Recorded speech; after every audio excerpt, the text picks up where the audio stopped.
Welcome back to the It's Just Sport podcast, A League of Her Own. I'm Joanna Reardon. I'm Niamh Talon, and we are delighted to welcome Grace Walsh today. You are a Kilkenny Camogie player, nurse, and also you have a brother that is also involved in sport. How has everything been for you through COVID with nursing and that? Yeah, I have done a few interviews now after the All Ireland and have been chatting about nursing during COVID and stuff. And I always feel like it's made out that I have like this really tough life of nursing during the pandemic, but I actually don't at all. At the moment, I'm really enjoying that I'm able to work, and I feel very lucky that I get to work. So obviously there are tough days in work, but that comes kind of with any job or any part of life. So to be honest, for me, it's been fine at the moment. There were obviously a few really busy weeks and months in work, but as I said, you can kind of get that with any job. So things have been fine, and since as of Monday, things are starting to open up a little bit. So I'm happy enough. I'm lucky that I have my health and I have a job that I get to and for as a nurse, I suppose working as a nurse, it kind of feels like life is a little bit normal at times because I get to kind of do my job as normal. Yeah, like I know you're in St. Vincent's, are you? Because I know one of my sister-in-laws is in St. Vincent. Are you in St. Vincent's? I didn't make that up, right? Yeah, I'm in Vincent's Public Hospital, yeah. Yeah. She's one of the radiographers there, and like she basically said the same. You know, she's like, yeah, it's not really like traumatic, but she's like, there are like when it peaks, like it can get a bit like intense. Like has Camogie been like a release for you to like go to training and just hop a few balls, not off someone hopefully, but off the coast maybe. Sometimes off people, but yeah, definitely. Camogie has, like, even before the pandemic, it has been huge in that, especially with the job that I'm in. You know, life is put into perspective almost every day, and I suppose you're not supposed to take work home with you, but at the end of the day, we are all only human. So sometimes you do take it home with you. But what I do find is that going to Camogie training, you're kind of able to let that all go, and you have like somewhat of a release, I suppose, and the stress kind of just goes when you get to go out on the pitch and you get to train with your teammates and stuff. So Camogie has been a massive outlet for me pre-COVID and obviously during COVID as well. But even last year, when we got to go back training with our clubs in the summer and then got to play with Kilkenny in September, like that was massive, because when you're on the pitch, you know, you don't think of anything else. You don't think of any of the negative parts of your life that may be happening. So Camogie definitely has been a big thing for me. Yeah, no, it's all very exciting. You know, 2020 was obviously a big year for Kilkenny Camogie. I know you were kind of coming back a little bit through injury to kind of make the squad in, and maybe COVID came at like not a good time, but you had time to kind of recover and heal. Like, how was it really like doing all your like rehab and then, you know, having the, I suppose, emotional roller coaster of like, will we play, won't we play? Yeah, well, I suppose it was kind of the January when I was injured. So I was like out for a few weeks and I was buzzing to get back. But I got back. I was only back training 2 weeks, I think. And then we played in the league final, or one of our league games, sorry, our last round of league. And we were shocking. And I was like, Jesus, so much. I personally had so much work to do. And then I suppose COVID hit and I could no longer train with the team again. So I was like, oh my God, here we go again, training on my own. But on a personal note, it actually kind of worked out well, because I suppose I found from my first game back against Cork that I had a lot of work to do on myself as a player. So, and I think as a team, it really benefited us because we got to work on ourselves as individuals. To make ourselves better, which would, I suppose, eventually make the team better. And then it was frustrating, the humming and hawing about would we go back or will we not. But I think after a while, for me, I kind of just decided, like, you know what, whatever happens. If we get back, then that's a boost, like that's brilliant. But, you know, we had to obviously think of other things that were going on, which were far worse than not being able to play Camogie for a few weeks. So you know, it was kind of up and down for a while, but I think again, once things were put into perspective and you got to realize like how lucky we were, I suppose, for our team anyway, that we all had our health. It's kind of like if it comes around that we get to play, then that's just a bonus, and that did happen, and thankfully it worked out well for us. So yeah, like what work, like individually, like are you kind of talking about? Like, is it like physical stuff? Is it like mental preparation? Like, what was it that you felt you were just the 1% lacking? It obviously I worked out. suppose it's yeah. Well, I hope so. Anyway, I suppose it was kind of any weaknesses you might have had in your game, like just. For example, if I wasn't as good hitting the ball on my left side, you know, I had a lot of time to work on that. So it was kind of going to the pitch with no real pressure. I've said it a few times that the management team that we have were incredible during COVID, and you know, they were always a phone call away, and they made sure that we knew that. They gave us loads of drills, running drills, skills, hurling drills. They even like got us, we'll say this woman Donna Dunn does fitness classes, so they got us in touch with her, and they just gave us loads of options without putting any pressure on us. And I think if you're playing at inter-county level, you kind of, it's in you to keep yourself fit, and to kind of stay on top of your game and stuff. So it just meant that everybody was doing their own thing without any pressure on top of them. So a lot of it was kind of, I suppose, physical, where you were training on your own, but you weren't overdoing it. And then if people did need work on the mental side of things, where you might need to look at that part of your game, we were able to do that during that time off as well. And I think it did really work out for us, and it really benefited us. And we just came together then as a group and played really well together, and just really enjoyed playing when we got the chance to do that. So I suppose that's kind of what we did during those weeks off. Talk to us, about the highlights. Obviously, when you did get to play, and everyone obviously came together and worked really well together. What were kind of the standout moments for you? So we got to, so every year for Camogie, we play maybe one championship game at our clubs, and then the club train away on their own, and we train with Kilkenny. So for the last 5 or 6 years, we've got to an All-Ireland final stage, which means we're playing till September, and then we only have 1 week before we play our next round of club championship, which means that we've went like months without properly training with our club before getting to play a really important game. And I always felt that there was a little bit of pressure that I would put on myself, that I would have to perform really well for my club. And also you're going into a club team and having not trained for a few months, and you're taking some other girl's place on the team that has worked her socks off, to try start on the team. So I suppose this year, a standout moment for me was that we got to go back and play with our clubs before Kilkenny, and we were training with them for weeks before we got and then we got to play our championship. And we didn't get to where we wanted in the championship. Just I suppose that we got to train with our clubs, and they got to see the work that you put in, and that you deserved your place on the team. And as I said, you got to play with like your best friends, and like, I have a sister-in-law and a first cousin that play on my club team. And for me, I really found my love for Camogie again when I got to play with the club. And I was like, Jeannie Mac, like, this is why I play the sport. Tell us a bit about, the start of your journey and getting into Camogie and sport and that type of thing. What was it like when you were growing up? I'm from a place called Tullaroan. It's a small village, actually. It's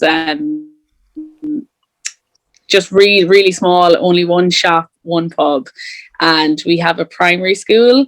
And when I was in primary school, we had the biggest class, and there were 18 in our class, which was massive. But I think compared to a lot of other schools, like, that's tiny. So I suppose there wasn't a huge amount to do at home in Tullaroan, apart from play sport. So in our primary school, our principal was Breda Holmes, who's actually part of the management team of the Kilkenny setup. And she was a well-known Kilkenny Camogie player. So she was mad into Camogie and hurling. So we played a lot. Like that's kind of where I suppose I started, was in primary school in Tullaroan. So we would have kind of played together. The boys always played with girls. So there was like 7 or 8 of us girls on the boys team in the school as well. So that's kind of where it started off. My parents were mad into GAA. My mom's dad, Paddy Grace, was really, really well known in the Kilkenny GAA setup. So I suppose she loved GAA, and then my dad played as well. So they were kind of mad to get us outside. You know, my dad has no interest in us sitting inside watching TV, so it was always get out, have a few pucks or whatever it was. So they were really supportive and really good to bring us down to the hurling pitch. And I suppose it was a massive social outlet, and how you made friends as a youngster was going to camogie training or going to the pitch to watch match.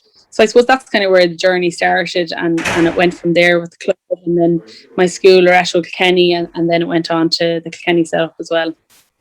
Yeah, like, you know, you obviously are very fortunate in Kilkenny to have so many incredible role models, like, you know, for women, obviously, Anne Downey, the Downey sisters, you know, you've got, you know, your principal, like, as you said, and obviously you've got your family as well, very close to you. Like, has that kind of like shaped you in a way, like to want to be a camogie player? Like you could literally see before you what it was like to play with Kilkenny. Like, did that kind of inspire you, or were you just always like, oh, I'll do it anyways? No, definitely it did. Now, I would say that when I was younger, we didn't have as many female role models to look up to. I suppose I wasn't really aware of even the Downey sisters when I was that young. I would have just known Breda Holmes and another lady from the club, Breda Marr. But I suppose I was very much looking up to the Kilkenny hurlers and stuff back then.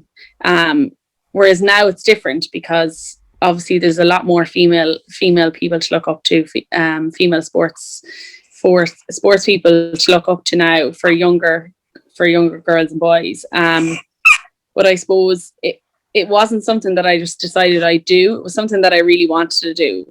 You know, when I was younger, I wanted to be a Kilkenny hurler rather than a Kilkenny camogie player. Yeah. But as I suppose as I got older and, you know, went to secondary school and that, we were very successful in our school. I was lucky to be part of an incredible team there as well, and we had brilliant trainers. So I suppose it all kind of stemmed from there, from the club and school, and that was kind of, I really enjoyed playing camogie back then, and it just made me want to always continue playing, I suppose. And I'm very much the type of person that loves a challenge. So I suppose trying to play at the highest level was a challenge that I would have seen when I was younger. So that's kind of what inspired me and drove me on, really. Yeah, like, and how cool was it? Because like Mill Street is the same as Tullaroan, maybe not in size, but in terms of like school capacity, like we 12 in our class, and we were seen as like a huge crowd. We were like, oh my God, this is so embarrassing. And we were like the same. We would have had to have played with the boys, even though they were in a separate school, to make up the numbers, like, and all that kind of stuff. Like for you playing with boys, I know the FAI want to roll out something similar. Like, did it just kind of toughen you up? Because I have brothers as well, and I think technically without them that wouldn't be really as tough. Oh, like absolutely, like, and it really shaped me as a person, like playing with the boys when I was that age. And I suppose I was kind of, at times I was there to prove a point. I remember playing like under 14 boys, and sometimes you'd have lads coming over to mark you and like, I'm not marking her, she's a girl, or then they'd be like, some of them were like, oh, this is going to be an easy game now, I'm marking the girl. So that used to drive me insane, and I like made sure that I would outdo them on the day, so that they wouldn't ever do that again, I suppose. But it really did toughen me off, definitely, as a girl, and for kind of every part of life as well. It made me a bit stronger, I suppose, being surrounded by the lads and have to stand up for myself. Obviously there's been, you know, great success and everything's going really well in the Kilkenny setup at the moment. What are the aspirations for this year? I know obviously there's been announcements in relation to, there are plans for the upcoming months. What's on the agenda? So we are back training on Tuesday, and I literally cannot wait. I'm done with going down to that pitch on my own and fucking around and doing a few runs. So I suppose first and foremost is just to get back on the training field, and then we'll start with the league in a month's time. We didn't do so well in the league last year. I know it didn't. We didn't get to finish the league, but I suppose we were very poor. We performed quite poorly in it. So I suppose we'd be hoping to improve on last year in the league this year, and then we'll take it one step at a time. We'll get through the league hopefully first. Please God, come out on top, and then work towards All Ireland Championship. What's it like to go into the new season as All-Ireland champion and not have that like weird thing hanging over you about being a like bridesmaids, never the bride kind of vibe? I had to get that in as a Cork person, I'm sorry. Like I just had to get it in.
It's really good. And then obviously the team was we did have you on the Her Sport Awards, which was brilliant, because I think it just highlighted so much of the success that the team has had. And I think it brings excitement to Camogie, to show that there's such strong teams in there. It's often Irish teams sometimes that get commended for for their successes, but it was brilliant to have you as part of the awards, and really highlight the success that you had in 2020. Yeah, we were delighted with that. We take any award we can get at this stage. Any excuse for an old sesh now at this stage, be delighted. Oh God. No, but yeah, no, honestly, I think it was like surreal. Like, what was that like relief like at the full-time whistle? Like, how were you all feeling after winning the All-Ireland? Was it relief, or was it just pure joy or ecstasy? It was pure joy. I've been asked this question a few times, and relief, definitely. I don't know, it just didn't come into it for me. I just was overwhelmed with happiness at the end of that game after the final whistle.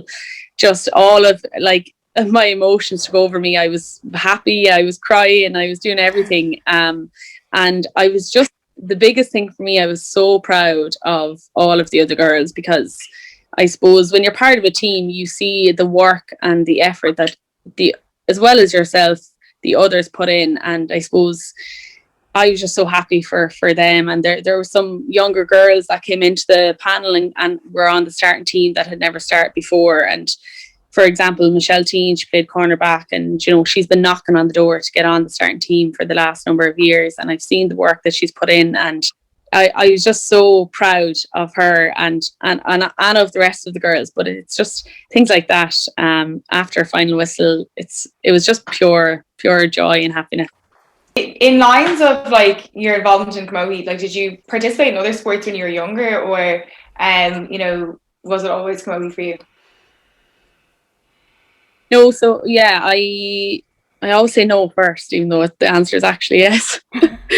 When I went to Loretto Secondary School, Loretto Kilkenny, so they're massive sporting school. So I dipped my toe in, I think, almost everything. I was playing badminton at one stage. I played Gaelic football, which I was absolutely useless at. But my other main sport was hockey. I really did love hockey. And I actually used to live with, you know, Katie Mullen. It's actually funny because I see all your on her sport. You see all these like players that have achieved so much, and I've lived with half of them. I've listened to podcasts with Chloe Mustaki. So it's really nice to meet all these sports people that kind of have the same goals as you, but play a different sport, I suppose. But yeah, hockey was a massive thing for me when I was in secondary school. But it came to a stage where I had to choose between that or Camogie. So I went with Camogie. And obviously with younger girls, like we see a lot of young girls drop out at 13, 14 out of sport. Like, what would your advice be to somebody in that kind of age bracket where, you know, in secondary school, because obviously kind of junior cert, leaving cert, and you know, girls can walk away from sport, to like, why would you stay in sport? How can you manage it? If you're somebody at that age, I think that's thinking of walking away. So advice that I would always give is to not give up. I suppose like you have to balance. Lifestyle always has to be balanced. So no matter what kind of studies you're doing, whether it's nursing, medicine, engineering, no matter what, there will always be time for sport, and you know, that's evident in some of our best players, especially in JA, that are doctors, nurses, that also play at the top level. When you're at that age, 13, 14, and you need to study for exams or whatever, sport is an outlet to kind of relieve you from any stress from your studies. And also with that, if you play sport, you don't have to be playing at the top level. You know, you can be part of a social team. So if you're giving up because you can't give the commitment that other girls are, or if it's too intense, then find a team where you all have the same goal, that you're all there for the social aspect of it, or whatever it may be. I just think sport is massive in all areas of life. It's really good for your health. It's really good for your mental well-being as well.